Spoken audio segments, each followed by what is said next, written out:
یہودی تھے نہ نصرانی تھے، وَلَٰكِنْ كَانَ حَنِيفًا مُسْلِمًا، بلکہ وہ سب سے ٹوٹ کر ایک اللہ کے ہو گئے تھے اور اللہ کے تابع فرمان تھے، وَمَا كَانَ مِنَ الْمُشْرِكِينَ، اور مشرک نہیں تھے۔ مسلم کا مطلب ہوتا ہے ٹو سبمٹ یور ول، اپنی مرضی کسی اور کے سپرد کرنا۔ مراد یہ کہ میں تو اپنے آپ سے دستبردار ہوتا ہوں، جو تیری مرضی، اسے کہتے ہیں مسلم۔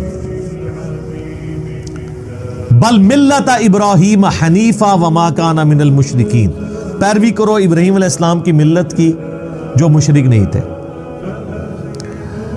هو سماکم المسلمین من قبل وفی ھذا ملت ابیکم ابراہیم، یہ سورہ حج کی آیت نمبر 78 ہے۔ پیروی کرو ابراہیم علیہ السلام کی ملت کی، هو سماکم المسلمین، جنہوں نے تمہارا نام مسلم رکھا تھا، من قبل وفی ھذا، اس قرآن کے نزول سے پہلے بھی اور اس قرآن کے اندر بھی اللہ نے تمہارا نام کیا رکھا ہے؟ مسلم، سر تسلیم خم کرنے والا۔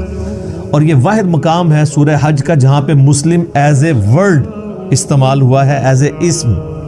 باقی جگہ مسلم اپنے آپ سمجھ لیں لغت کے معنوں میں تابع فرمان کے طور پہ آیا ہے۔ اس لیے جب ہم کہتے ہیں نا اپنے آپ کو مسلم کہیں، وہ کہتے ہیں نہیں، مسلم کا مطلب یہ نہیں ہے کہ آپ نے اپنے آپ کو مسلم کہنا ہے، مطلب یہ ہے کہ اللہ کا تابع فرمان ہونا ہے۔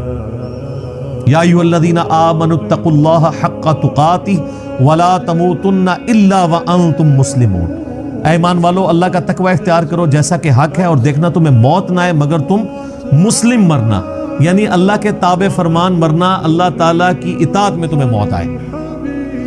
تو کہتے ہیں یہاں مسلم کا مراد یہ نہیں ہے، بیسیکلی وہ یہ جسٹیفائی کرنا چاہ رہے ہوتے ہیں کہ آپ اپنے آپ کو سنی، شیعہ، بریلوی، دیوبندی، اہل حدیث یہ ان چیزوں میں بانٹ سکتے ہیں۔ تو وہ کہتے ہیں بریلوی بھی مسلم ہے، لیکن یہ والا مسلم نہیں، وہ کہتے ہیں مسلم ہے تابع فرمان، تو ہم اللہ کو مانتے ہیں، اس کے رسول کو مانتے ہیں، ان کی مانتے ہیں۔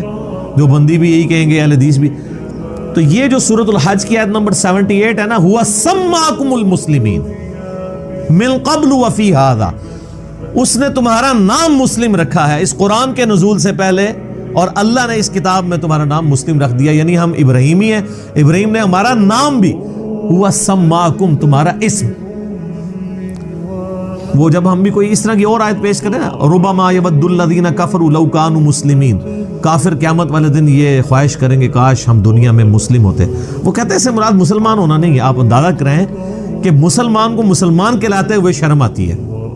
وہ کہتے ہیں اس سے مراد ہے کہ تابع فرمان ہوتے ہم، اللہ کی مان لیتے۔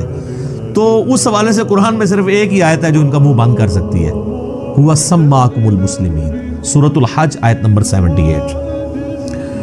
تو یہاں پہ بھی دیکھ لیں، یہ مسلم ہماری صفت بھی ہے اور نام بھی ہے۔ کیا بات ہے جی مسلمان!